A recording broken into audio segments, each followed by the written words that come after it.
12:30 to 1:30. Sorry. You want to set up here? Hi, good afternoon. We're going to get started. Welcome again to another Paulson Institute Harris Public Policy Contemporary China Speakers Series. I'm the director of the think tank at the Paulson Institute, Damien Ma. We've been doing this for a number of years, so I don't think this really needs an introduction. If there's some new people here, you can check out the past 5 years of our speaker series, which is all hosted on our website and on YouTube. But I'm particularly excited for today's talk, both the subject and the speaker, because over the 5 years, we really haven't touched upon the specific subject, which is China and Africa. And in these intervening 5 years, we've seen a lot more growth in terms of China-Africa relationship. We've seen a lot of coverage in media, in policy circles, and what you've been hearing a lot are words like debt trap, or neocolonialism, or mercantilism. The words that tend to be generally pejorative, I would argue, and that's sort of the prevailing view, I think, out of Washington D.C. And it's always framed around kind of the two superpowers, U.S. and China, competing in third countries in Africa. So I couldn't think of a better speaker today to, I think, more or less demolish many of these views. And there's no one better equipped for him to do that, because he's been on the front lines of the Chinese presence in Africa. He was formerly the chief of staff to the former president of Liberia. As he says, the left-hand man of the former president, not the right hand, but the left hand. And he was also the Minister of Public Works, so he's really literally been on the front lines of dealing with Chinese deals and infrastructure development in Liberia and other parts of the continent. And his current research at the Center for Global Development really focuses on this issue. So I just give you some highlights. I don't want to take up his time. I think he's got some very interesting thoughts and views to share with all of you. So without further ado, please welcome Jude Moore.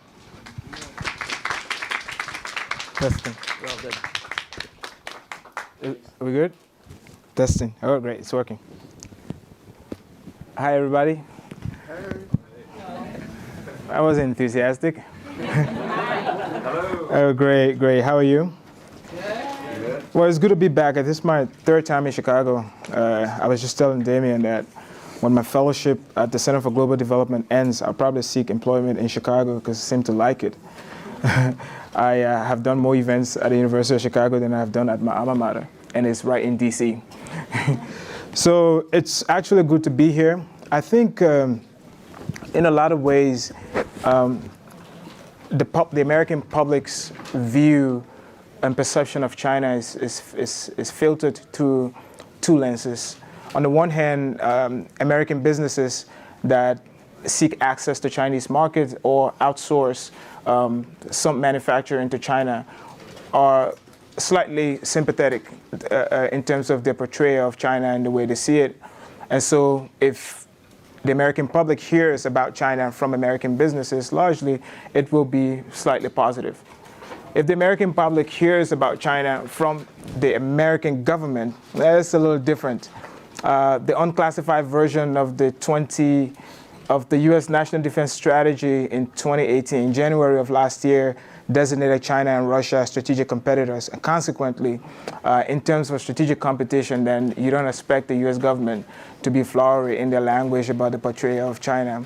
I think an event like this one, where a third party, I would like to think disinterested, but I'll leave that out there. A third party who I was just saying to Damien that I hope in whatever happens that both China and the U.S. benefit, but that is not my concern.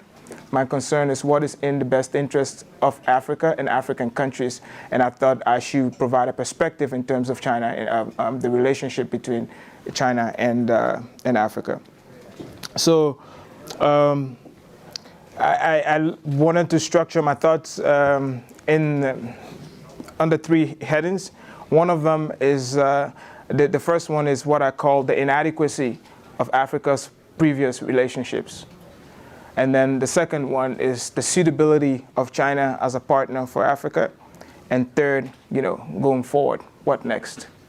So China doesn't just show up in Africa, right? I mean, China doesn't show up in Africa in a vacuum. Here's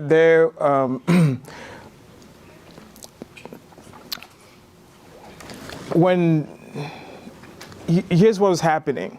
Throughout the 90s, if you were to ask people, anybody who remembers or who was old enough to remember what happened in Africa in the 90s, you would know that in the 90s, Africa was a place of, the first things that were happening on the continent in the 90s were wars, a lot of civil wars, Black Hawk Down, the Rwandan genocide, the Liberian Civil War, the Sierra Leonean Civil War,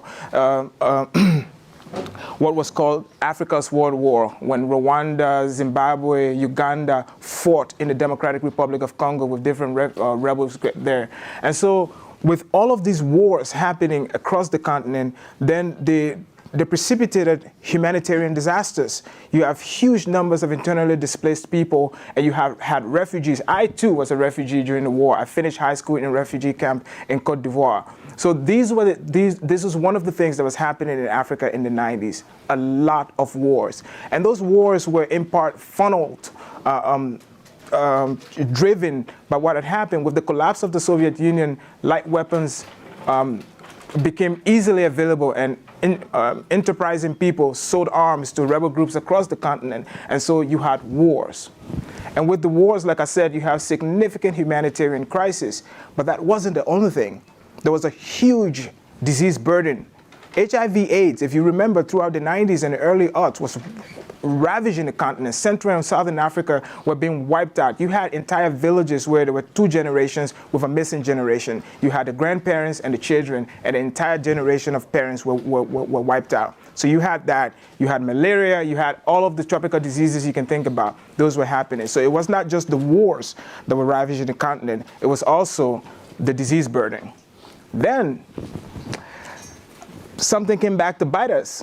A lot of African countries had taken out significant debt in the 70s, and that debt then came due. And so we came to an instance where most African countries were spending up to 60% of government revenues on just simply servicing debt. And in some instances, it was just interest, not even the, and because for years they had not serviced the debt, they accrued punitive interest and punitive charges. And so, let's go back, you had wars, disease, debt.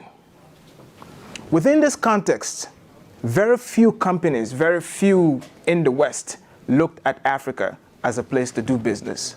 Most of Western policy toward Africa was actually filtered through the lens of development and aid. This was the picture of what was happening in Africa in the year 2000, when China hosted the first Forum on China-Africa Cooperation, FOCAC. And the FOCAC was held in Beijing. 40 African heads of states and governments were invited.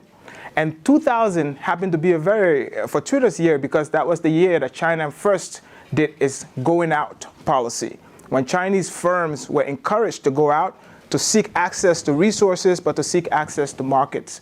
So when everyone else, and everyone else, I mean the West, saw Africa mainly through the lens of development aid, and I'm not saying there's anything wrong with that, there was still, the Chinese actually saw an opportunity to do business. So Chinese companies go out into Africa. Now, why? Right? At this time, something else was happening. I mean, globalization is actually taking off. And we know what happened. Well, I have an argument of what happened. I mean, you may not agree with me, but in globalization, labor lost and capital won. And so when capital won, what happened was, in places where capital was cheap but labor was high, like here, capital then began to invest in places where labor was cheap. Initially, it wasn't directly in China. Anyone who remembers what happens in the 90s, it was the maquiladoras in Mexico, along the border with the US-Mexico border, when these huge factories were moving over there. But eventually, as trade became more widespread and travel became easier, then global value chains began to develop, and China was in the middle of global value chains. China became like the factory of the world. And what do you need in a factory? You need resources to be able to convert that to finished products. Where did you have resources? Africa had the largest endowment of natural resources, so it made sense that China would go to Africa seeking resources. So that's one. It was just driven by what was happening in terms of the global economy. But secondly, China has always been suspicious of its presence and how it would be accepted by the rest of the world. And so China didn't simply want access to resources. China could always get access to resources on the international market. You could buy, or you could buy whatever you wanted on the international market, but China wanted access at source. Right? And the Chinese suspicion was vindicated, right, with the trade war and everything. So China didn't want to have to depend on other people for material, for resources that it considered crucial to its economy. And so it wanted access to this at source. So Chinese companies went into Africa and negotiated deals with African governments for access to iron ore, gold, diamond, oil, whatever you can think about. They developed that. And for the first time, something changed. It wasn't simply that, but China offered a completely different model than the one that we had seen before. So you can, and listen, everything I'm saying here today, obviously you're free to check it out later. But recently there was a report where 101 companies either listed on the London Stock Exchange or domiciled in the UK own the rights to $1 trillion of resources in Africa. So the resources are in the ground in Africa, but ownership to these resources, right, access to these resources is for companies that are listed on the London Stock Exchange. And that's how it was done. A Western company or Chevron shows up in an African country, signs an agreement with an African government, and the way it works is we pay you in terms of royalty and taxes, and then the government was responsible to take the resources and develop its country, pay for services, pay for infrastructure. China offered a different model, resource for oil, for infrastructure deals. So basically the Chinese offer was, against payment on resources you should have, you can take out a loan and build the infrastructure you need. And up to today, Africa still lags the rest of the world on every measure of infrastructure coverage, especially with paved roads and electricity. I'll give you an example, and I always like to use this because it tells you how stark it is, that only 43% of the roads in Africa are paved, and 30% of all the paved roads in Africa are in one country, South Africa. That is the scale of the infrastructure gap on the continent. And because especially Africa south of the Sahara, doesn't have the resources, doesn't have the infrastructure on which to be able to build a modern economy. Last year, well, 2017, Africa's total share of global trade was equal to South Korea, which is around 2.93%. This is a continent of about 1 billion people. And so when the Chinese show up and for the first time begin to build infrastructure that was not geared on the colonial infrastructure that most African countries inherited. The colonial infrastructure was basically the center and the periphery, and it was intended to take resources from the periphery and take it to the center. Now, in a world where regional value chains and global value chains are becoming prevalent, that's not possible in Africa because the infrastructure was not meant to connect African country to African country. It was meant to connect African country to the hosts, to the colonial, whatever. What China is doing now in terms of the infrastructure that they're building is connecting African cities, African capitals, making it possible for global value chains, regional value chains to develop. So it wasn't as if China showed up in Africa in a vacuum. It was that the relationship that most African countries had, there were things missing from it. It was a bit inadequate. So after the colonial experience, of course, then we had Western companies that were coming into African countries and then negotiating. It wasn't now states, it was Western companies. And, I don't know how to say this, but the deals weren't always fair. I'll give you an example. I actually printed it out. The guy in Tanzania, I'm not a big fan, but he's onto something. The Magufuli showed up and accused Barrick Gold, so Acacia Mining, which is a division of Barrick Gold, he accused them of not paying taxes. And eventually, he decided to cancel their concession agreement. He said they owed them owed Tanzania billions of dollars. But this is what they, and the reason he raised this was in 2015, between 2010 and 2015, they paid only 8% in taxes and royalties to the government. But between those years, they paid $444 million in dividends to their shareholder while not paying any corporate income tax in Tanzania. And so when he came on, the CEO of Acacia Mining admits that the original mining agreement was not equitable.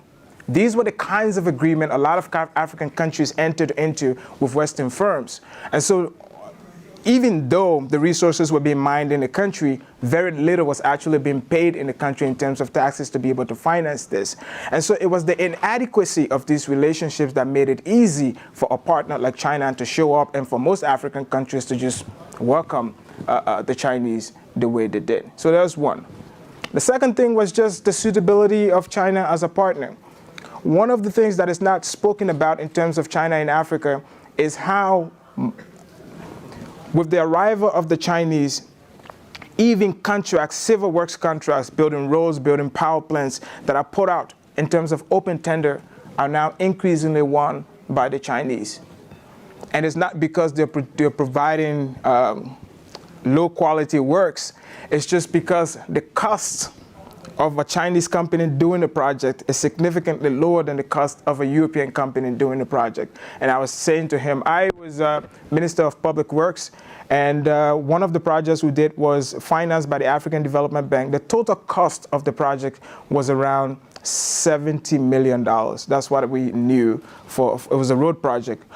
And we had one European firm, French company, that bid, and we had about 17 Chinese companies. Right, obviously, just a law of averages, you know the winner is going to be Chinese. But the European company's bid price for a $70 million contract was $86 million. So on the day the bid was opened, you knew the European company was not going to win. But this is, and the Chinese company came in at $68.7 million in terms of being able to do that. And why?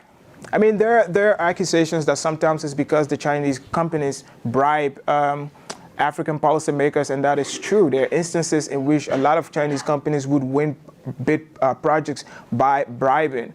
But sometimes it's just basic project. The European company is going to mobilize with Mercedes trucks, with Scania, Volvo. Those trucks are really, really expensive to do the work. The Chinese company is going to mobilize with Howo, Sinotruck, right? That sometimes one Mercedes truck is as expensive as 2.5 Howo trucks, right? And so that's one. Most times when a European company mobilizes, the European company mobilizes with insurance for Europeans working there. Of course, you need insurance. They need R&R. The Chinese company, I'm not sure what the insurance structure is like for the Chinese companies, right? And so over and over, what we're seeing in civil works is that Chinese investment in terms of Chinese companies tend to be more price competitive without reducing the quality of what is produced. And I like to tell a story in terms of the relationship also between African governments and the Chinese government. When I was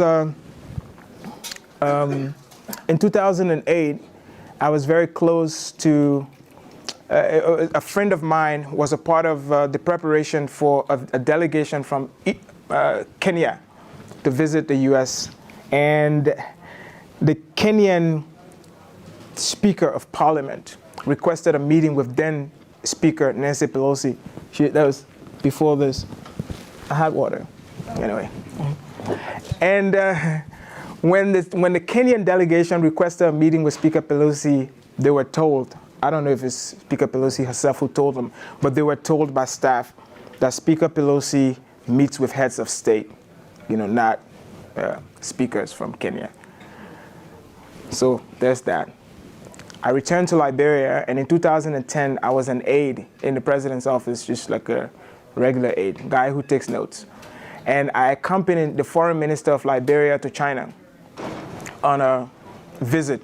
It wasn't even like a state visit, it was an official visit. And we went to China, and so up to today, I don't know what the Beijing airport looks like, just because we didn't we didn't come in like regular people. Like, we were taken off the plane from when the plane landed, and we didn't see anything until we were in our hotel room, because, you know, it's an official delegation. There is something about how the Chinese would treat African delegations, regardless of how small the country is, in terms of how weak the country is in terms of its power, that such a treatment most African countries would not get in any European capital. But more importantly, me and the foreign minister of a small country like Liberia, by then we were like around 3.8, 3.9 million people, our foreign minister met with Xi Jinping. By then, he was vice president of China, and the only reason we didn't meet with Hu Jintao was because John Kerry was visiting China, and he was meeting with Hu Jintao at the same time. This was the quality of representation in terms of how the Chinese treated a small African government. If you are an African policymaker and you stand back and think about it, what about this relationship make you not embrace what the Chinese have to offer? So it was also the suitability of China as a partner, because Africa had a huge infrastructure need. China had great capacity in providing that need. Most African countries have been cut off from international financial markets. China provided the financing to be able to do this. And for the average African citizen, for the first time in a long time, they could see the direct connection between resources leaving your country and some sort of benefit, whether it was power, an airport, or a road available to you. Now, having said all this, it sounds like the relationship between Africa and China is perfect, yeah? I think it'd be wrong if I didn't point out that there are significant problems with the relationship between China and Africa. One of them is debt. So you remember the story I told about the debt? So around 2000, the Western powers, most of the industrialized countries, Western countries, met, and they through the World Bank created a program called HIPC, the Highly Indebted Poor Countries. So countries, about 33 of these countries were in Africa, and they had to go through a regimen to have their debts waived. Liberia was a beneficiary of this. $5 billion of our debt was waived. And a significant number of African countries, because what happened was African countries were spending so much money just servicing the debt, there was no money left to invest in schools, in hospitals, and the continent continuing to get poor. So one of the problems that most African countries are close to graduation or have graduated from HIPC. And then in a 6-year period, some of them were back with $3 billion, $1.5 billion in debt. And a big chunk of that debt, not a majority of it, but a big chunk of that debt came from China. So China's role in the rising debt crisis in Africa is an issue, because eventually that money has to be paid back. And if most of the money to pay back that debt is going away from schools, is going away from hospitals, then we're going to find ourselves back in the same place we found ourselves before. But it's important to understand that of the total debt stock in Africa, China's share of that debt stock is around 17%. Most of Africa's debt is owed to multilateral development banks, but it's also owed to private. So a lot of African countries are now going to the financial markets themselves and issuing bonds, Euro bonds. And so that is the main driver of debt in Africa. I should also say that we have 54 countries on the continent, but at least 7 or 8 countries account for close to 90% of all of China's debt to the continent. Kenya, Ethiopia, Djibouti, Angola, South Sudan, Democratic Republic of Congo. That's 6, right? And maybe another one that I'm missing. Those countries alone account for more than 80% of Chinese debt on the continent. So it's important to be able to keep this in perspective. So the first thing is China's role in the rising debt crisis in Africa. The second thing is China's role in the decimation of large mammals on the continent, because of the ivory and rhino horn trade in China, that by 2015, if China had not introduced the ban, most of those animals would have vanished. But it's not just those. I was saying also pangolins. for their scales. There are these myths of supposedly supernatural powers that these things have, or with ivory is the prestige that comes with having ivory. So in 2015, at least the Chinese government introduced a ban, and on introduction of the ban, the price of ivory dropped 75%. So there's that. There's also the sale of Chinese arms in Africa. So take, for example, Zimbabwe. I mean, anything you hear about Zimbabwe is bad, right? Most things. But Zimbabwe still uses at least 5% of its GDP on the military. Most of Zimbabwe military financing, most of Zimbabwe military purchases are from China. The Chinese variant of the AK-47 has been linked to most of the small crises happening on the continent because, again, China does non-interference. So China doesn't depend. A country's human rights record is not taken into account when China sells arms to that country. So there's that. There is also the very real argument that the availability of cheap Chinese products makes it difficult for domestic industry to arise because they have to compete with this. And so this is also one of the problems that we have to engage in terms of our relationship with China. But I would say this. In the year 2000, there were less than 1,000 Africans studying in China. Today, China as a destination for Africans studying outside the continent is only exceeded by France. And the only reason France exceeds Africa is because of France's long colonial history. In the next 10 years, China will exceed France. My deputy minister for administration studied in China. In my last year as minister, 8 of my employees at the Ministry of Public Works were sent to China for graduate degrees. On the other side, last year, there was a conference at USC, a conference on Africa, that had to be canceled because every single African invitee was denied a visa. So if you're an African policymaker, these are the facts. It's not sentimental. It's not tied to any. You're thinking to yourself in terms of what is best for our people, what is best for my country. Which of these partners are we supposed to work with? EU policy toward Africa, EU foreign policy toward Africa now is shaped by immigration. How can we prevent more Africans from immigrating to the EU? That's what shapes EU foreign policy. When Ambassador John Bolton announced the U.S. new policy for Africa, he spent more time talking about China. You would have thought that he was actually talking, it was actually U.S.-China policy. It seems as if U.S. response in Africa was not driven by Africans' needs, but by a need to respond to what China was doing in Africa.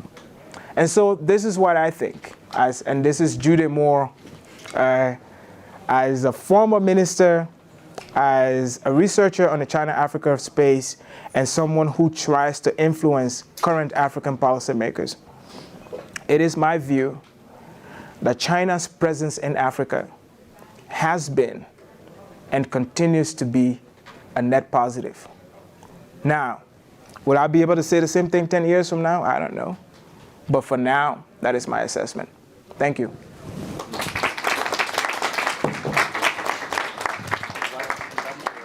Q&A? Yeah, sure.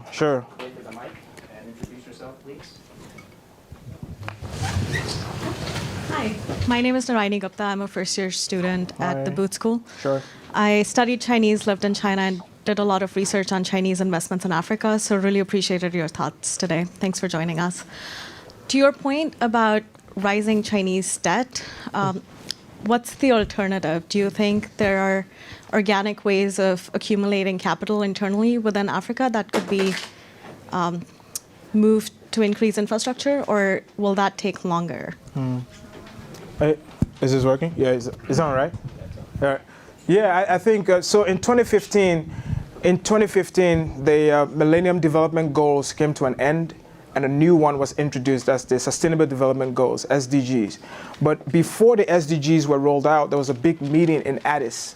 And this meeting was basically about how do we finance the SDGs, and that was a big point. So what came out of that meeting was something called billions to trillions. And billions to trillions was one, how can we do domestic resource mobilization in terms of getting money from within the countries themselves or within the region. But the second part of billions to trillions was we would use the money that, say, the African Development Bank or the World Bank has, and we would de-risk projects in risky places and attract private capital. So then the billions was basically development bank financing, and the trillions would be the private sector in terms of being able to do that. There is currently, I think, according to PricewaterhouseCoopers, about 100 trillion, and it's supposed by 2025 it's supposed to be about 125, and that's how much money under management in terms of wealth managers, hedge funds, so the role of the private sector in providing infrastructure is significant. So that will be an alternate. But most view Africa as a risky place to do business. One is the payment risk, that if you do the work, you don't get paid. There's the risk of the government might change and a new government comes and nationalize it, or there might be social unrest and stuff like that. And so because of the risk perception in Africa, there is a premium, and that makes the project significantly more expensive. It appears currently, in terms of risk appetite, that there are very few who have the same terms of risk appetite as the Chinese do. So that makes it very, very difficult in terms of being able to raise it outside. So one of the things we have is, if you were to remove China as a financier of African infrastructure, as a financier in Africa, there is no automatic replacement for that. Right now. Right now, yes. Thank you. How do you think the development and stability in Africa future, and how do you see the China's role in this? So suspend disbelief, yeah? Just dream with me for a minute. The Belt and Road Initiative establishes the old Silk Road, and then there's a maritime, that's the belt, and then there's a maritime road. If it works, we're looking at a future in which it would take a week for goods from China to arrive at African ports. A week, at least in East Africa. Imagine that. Currently, it takes anywhere between 6 to 9 months for that to happen. Imagine that happening within a week. When I was minister, one of the projects that we worked on was this project from, if you know anything about the continent, imagine from Dakar. Yeah? Well, I don't know. But from Dakar, you come down to Guinea-Bissau, the Gambia, Guinea-Bissau, Guinea-Conakry, Liberia, Abidjan, Ghana, Togo, Benin, Nigeria. So this is a highway. It's supposed to be a 6-lane highway that takes you from Dakar and ends in Lagos. But there's also a road that's supposed to cross the continent from Lagos to Mombasa, right?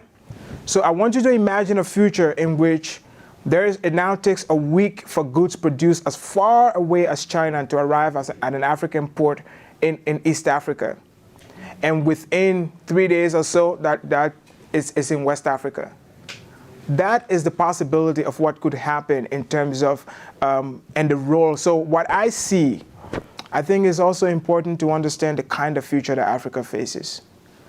There is supposed to be a net increase of 800 million Africans entering the workforce by 2050. The World Bank projects that only a quarter of them will be able to find jobs. Where are these people going to work? What are they going to eat? If we do not grow our economy, in a way that is able to absorb them, that's going to be a huge problem. So whatever African countries do, whatever Africa does in terms of its economic future, is going to have very heavy Chinese prints on them. China is going to be a very big part of Africa's future for the foreseeable future. And the thing is, how can we make that relationship equitable? How can we make that relationship? China says win-win. The Chinese like to say that, win-win. China wins a lot more, right? I mean, but at least you don't lose, you know. And I think, how can we make it less likely that the African country loses in this win-win situation? So yeah. So I go first. Go ahead. Okay. I'm Lauren. I'm an MPPA Harris. I was living in Kenya this summer, and when I got there, they had recently disbanded a little Chinatown within Nairobi because they didn't let Africans in that area. They also ejected a Chinese construction worker for making comments about President Uhuru. So Call him a monkey or something? yeah. Yes. So when you mentioned African countries trying to be equitable to the Chinese government, how do you see people on the smaller scale playing a role in that? And is that something that African leaders are particularly worried about at the more localized levels? Why don't we take 3 questions at once? So Sure. you both had a question. Sure. So thank you for coming. I really enjoyed that. Can you talk about the political and economic development that's happened since China has come in the countries that they've been most involved in, and Sure. what that has looked like beyond just infrastructure construction? Sure.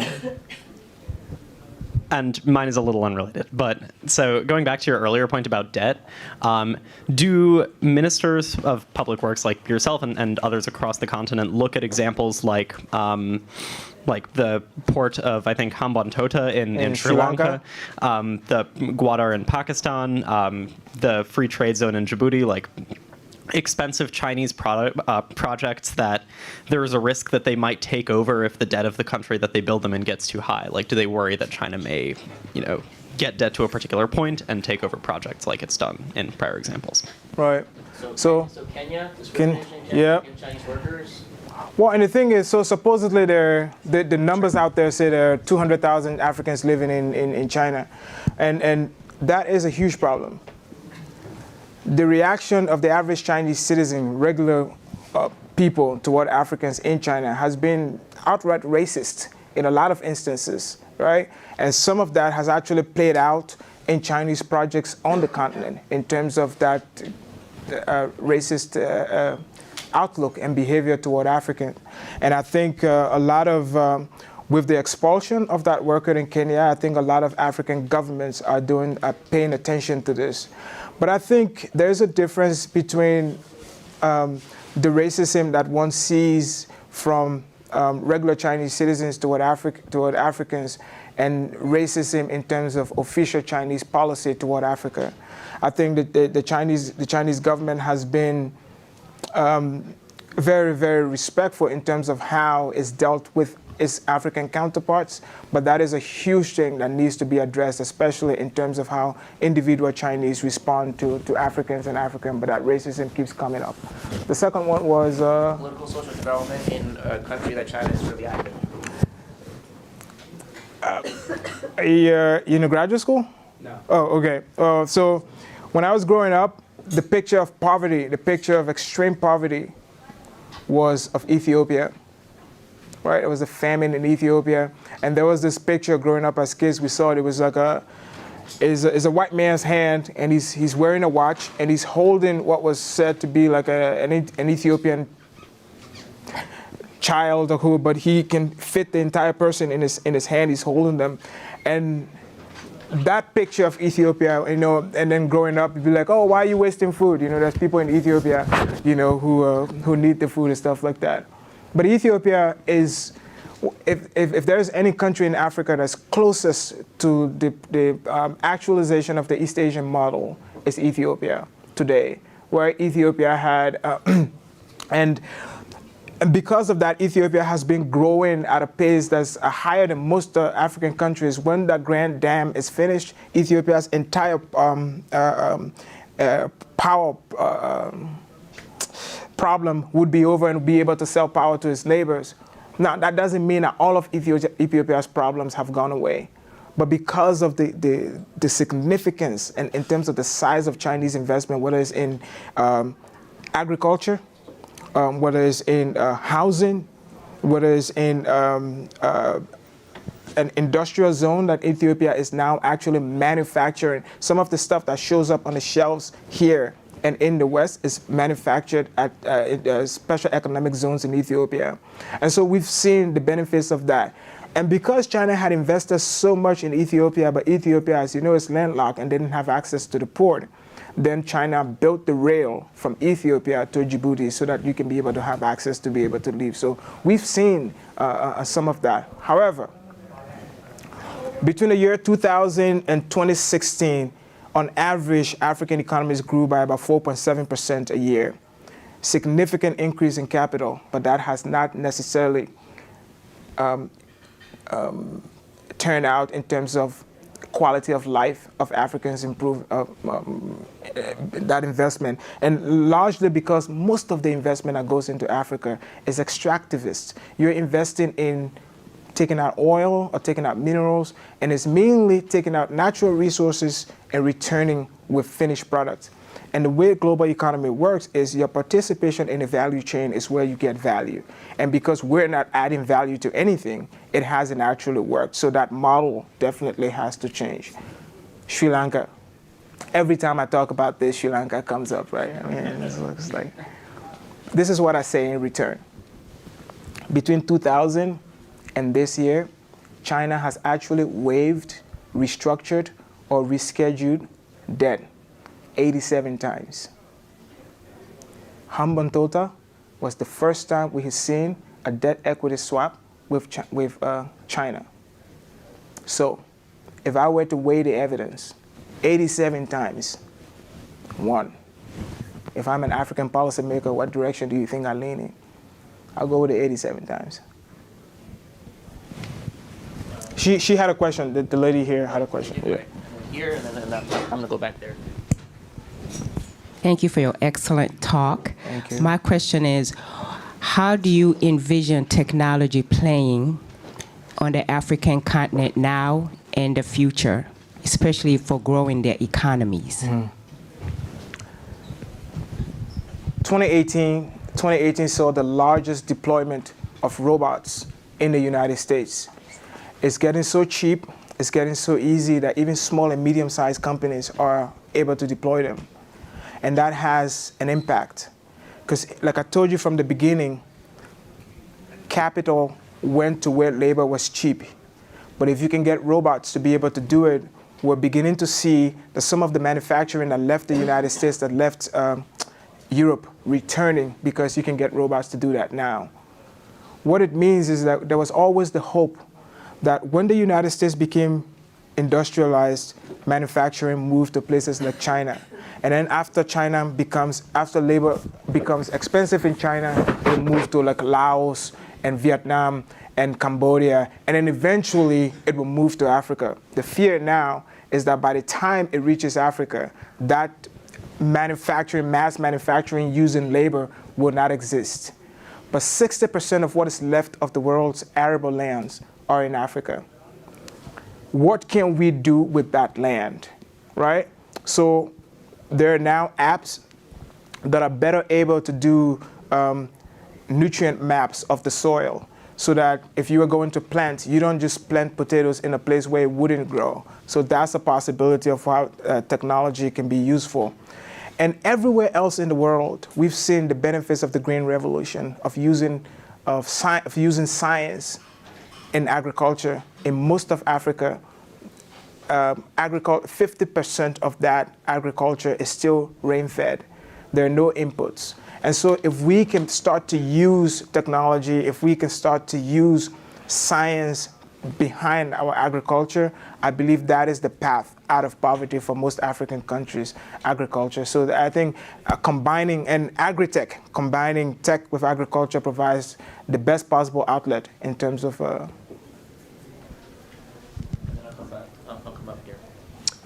So I wanted to ask a question about Ethiopia, going back to Ethiopia. So Ethiopia is one of the most heavily censored for the internet in the world, and they're so tight with China. I was wondering, does the economic investment that happens from China and Ethiopia ever affect the way the government, controls its citizens' access to the internet? Yeah, it used to be, and then Abe came and he's amazing, right?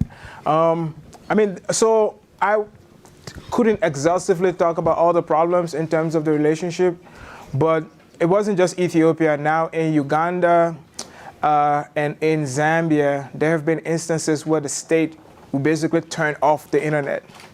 The ability to do that has come from China in terms of getting the state the capacity to be able to do that, so that when there's a big social movement or something like that, the state actually steps in to be able to control that. So, however, in the long term, do I see that having an impact? I don't think so, and here's why. And again, got to remember, all of this stuff is my own opinion. Most African countries, regardless of how small, are a combination of multiple ethnicities. Every government you see in power in Africa means that there's a coalition of different regions and different ethnic groups combining to be able to do it. Because of that, and we're not like China, where 90% of the population is Han Chinese, right? For us, a small country like Liberia, we're still 15 different ethnic groups. So because of that, no one ethnic group is big enough to be able to dominate the country or to be able to win the election. So for us, the most viable path to transitioning in terms of power has to be through some form of voting. And because of that, it makes it very difficult for that to become the norm on the continent. I may just be naive. Let me take three at a time. Go ahead. Hi, thank you so much. Now, getting back to sort of the contrast between Western and Chinese development models, you spoke a lot about European countries and companies when you're talking about Western development, but I was wondering if you could say a little bit more about the American side of things, beyond just the blatant disrespect of Nancy Pelosi. Hold on. Sure. Let me take the question. I need a pen. Hi, my name is Jared. I'm a first-year student in the public policy at Harris. And so my question was sort of related in that around the time of independence for a lot of African countries and following independence, there were a lot of African students who went to schools in the UK, the US, France, etc. And so my question is along the line of maintaining the infrastructural developments that are happening now. You mentioned that a lot of African students are going to schools in China. So what can be done, like what can African governments do to ensure that the education that they're receiving in China is able to allow them to continue to maintain the infrastructural developments that are happening in Africa? And okay. And then third question, we'll take three at a time. I have another question. To your point, you mentioned that there is economic growth, but perhaps people's lives aren't changing, or you're not seeing significant changes there. Do you think there has been a move towards greater inequality? Are some people extracting more from the Chinese investments? Okay. Maintenance. My greatest achievement as minister, like the one thing I can look back on and tell my kids someday and my grandkids about how successful I was, was the passage of the Road Fund Act in Liberia. And the Road Fund Act was basically that it meant that we put a levy on every gallon of fuel that was bought that went into a road maintenance fund. Because one of the things that I noticed, that this is not the first time there's been huge infrastructure built in Africa, but there were a lot of white elephants built in Africa in the 1970s, big infrastructure projects that without maintenance just went nowhere. And having lived, because I went to school here, undergrad and graduate school, and I know that there is a levy that goes into maintenance. The problem with the US one is that it hasn't changed since the 90s, so it's significantly, it's not important, but so we avoided a US mistake and adjusted ours so that it would rise with time. But the point was that if we don't have maintenance that is predictable and regular, all of this infrastructure is going to go anyway. And I'm just saying the experience as it was in Liberia. I don't know if other African countries are seeing it that way and responding to it that way. We know, for example, in Zambia, that some of the infrastructure that was built by the Chinese long before they have even started repaying the loans, those infrastructure are failing, right? Not because of the quality, but simply because there's lack of routine and periodic maintenance. So that's a huge thing, and I think it's something that's worth looking into. In terms of the U.S. model of, I didn't talk about aid. I mainly talked about investment and lending. So, for example, the U.S. government in its structure doesn't have a mechanism for the U.S. government to lend directly to another government, right? The U.S. government agencies can lend directly to businesses in those governments, but the U.S. just doesn't do that anymore. So China, on the other hand, doesn't necessarily lend to businesses. China is mainly G to G, government to government, in terms of being able to do that. But there are very wonderful things about U.S. aid policy, and one of them is the Millennium Challenge Corporation, MCC. MCC is an excellent way, and in terms of the size of the MCC engagement, is almost as big as anything that the Chinese have done, and for the U.S. is all grant. The first MCC compact went to Tanzania, it was almost $800 million. So MCC grants are really big, and what MCC does is that a country has to qualify for 5 years on 10 of 20 development indicators. And those indicators are not dictated by the US government. They are things from, freedom of speech, from how you're ranked by Freedom House. It's about fiscal policy in terms of how the IMF ranks you. It's about access to justice. So those are the indicators. And if a country does, and one of them is the control of corruption. If a country does good on them for 5 years, the country then gets to negotiate a compact with the U.S. We did one in Liberia. It was for $256 million to build a hydro power plant in Liberia. So there are significantly important things about U.S. aid. I was just more focused on investment than I was on aid. Oh, and then inequality is rising everywhere. Where inequality is rising everywhere here in this country. Again, like I said, in the end, capital won, labor lost. Capital is way more mobile than labor. But I think in places that were already unequal, the inequality is even more stark. Southern Africa, especially South Africa, is one of the most unequal countries. It's actually the most unequal country in the world, and Southern Africa is one of the most unequal regions in the world. But part of that is historical, right? Because with apartheid, most of the resources were in the hands of whites and not in the hands of blacks and stuff like that. And so, yeah. And I think corruption remains a very big issue, right? I mean, there are a lot of African countries in the Panama Papers. All of that money could have been used to improve the lives of people living on the continent. But most of that money has been taken out and been used for people are using that money privately. But on the question of corruption, and then again, you have to take this with a grain of salt, right? Because I used to be a minister. But in negotiating our compact with the U.S., that something has to be done first. It's called a constraints analysis. And the constraints analysis is basically a growth diagnostic. And it attempts to answer the question of what is the binding constraint to economic growth within the country. It's very, very rigorous. It was developed by Danny Roderick and some other professor at Harvard. Anyways, so the U.S. pays for this. It's not done by Liberians. It's done by, we hire someone else to be able to do it. And at the end of it, for Liberia, what was the answer? Like, what is the binding constraint to economic growth in this little country? Was it corruption? Because corruption is a big problem. Was it the incompetence of the government, that the inability of we didn't have the capacity to be able to do it? Was it bureaucratic red tape? Was it lack of access to financing? Like, all of these issues were interrogated. And do you know what it was? You can guess. I mean, it was lack of affordable and reliable electricity and lack of functioning roads. That's it. It didn't say that all of those things were not a problem. It didn't say that corruption was not a problem. It was.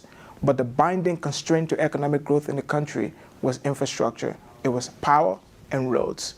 Now, if your development policy in a country is about putting money into ending corruption, when the growth diagnostic says that it's building infrastructure that will lift the country out, like, that's nonsense, isn't it? I mean, so this is the question. Corruption is an issue, and we should definitely tackle corruption wherever it occurs, right? But if we do a diagnostic of the country and it tells us that these are the areas in which, if you tackle this problem, the economics in the country would improve, to continue to spend money in areas that because it looks good or because you can write a report and that's what comes out, doesn't seem to me to make sense. One final question. Yes, one final question. Thank you. What you just said is most interesting, but I have read that in areas where in Africa where China has built factories or roads or other construction that local people are denied employment, which doesn't make people happy, as we've heard. Right. Do you think this is true, and can governments do anything about this if they want to? Yeah, so this comes up. So Hambantota comes out. There's the, Chinese pushing wheelbarrows come out. They bring everybody from cook to. Any research has shown that is not accurate. The research has shown that in instances where you actually see a lot more Chinese workers is because there's like a time limit on the project. The project has to be completed within a certain time. For example, if you have an African government that's going into an election and the president wants to be able to show, hey, I built this, look at this, and then they give the Chinese company an impossible schedule, they're going to bring in people to be able to do that. But I'll give you an example of something I personally experienced. I just got an email the other day from an expat worker who's working in Liberia, and she was traveling in the southeast and sent an email and said, hey, the road that has been built here is basically been built by Liberians with 1 or 2 Chinese supervisors. That has been my experience. More than 86% of the workers on all of the projects that we had done, even projects that were won by the Chinese, was done by Liberians. In a lot of instances, in terms of the supervisory roles, you have way more Chinese than you have nationals in those roles. But I don't think, maybe it was an issue in the early aughts, in the late 90s when the Chinese first arrived in Africa. But by and large, that problem has actually gone away. I think Africa faces a very difficult future. I talked about the rise in the population. Nigeria is supposed to exceed the US in terms of the size of its population. Niger is expected to see its population triple. 26 of the 28 countries who expect to see the population double are in Africa. So there's that. I talked about how 53% of our people depend on farming, and most of that farming is rain-fed. So climate change is going to affect us. The 10 countries that are in the Sahel are already suffering from it, and then it's become militarized. Because of what happened in Libya, now most of that jihadist stuff is spreading across the Sahel. So we have that, right? And then Africa needs to create, the continent needs to create at least 18 million jobs every year from now to 2035. We're not anywhere close to that. So what happens? The future of this continent. So Africa needs partners. Africa is not in a position where it can choose between the US and China or choose between Europe and China. Africa, there's enough on the continent that fits everybody, that everybody can be a part of. And every time that the US has actually withdrawn, nature abhors a vacuum. Somebody, something is going to fill that vacuum. So it is my hope, one of the things that I've tried to do is to try to present what I believe is a clear-eyed view of what the experience has been on the continent in terms of China's presence there. I highlighted the benefits that have accrued to African societies and African economies because of the Chinese presence, but I've also highlighted some of the problems that have emerged because of China's presence on the continent. How we're able to minimize the latter and increase the former is the challenge that African policymakers face. Thank you. That was fantastic.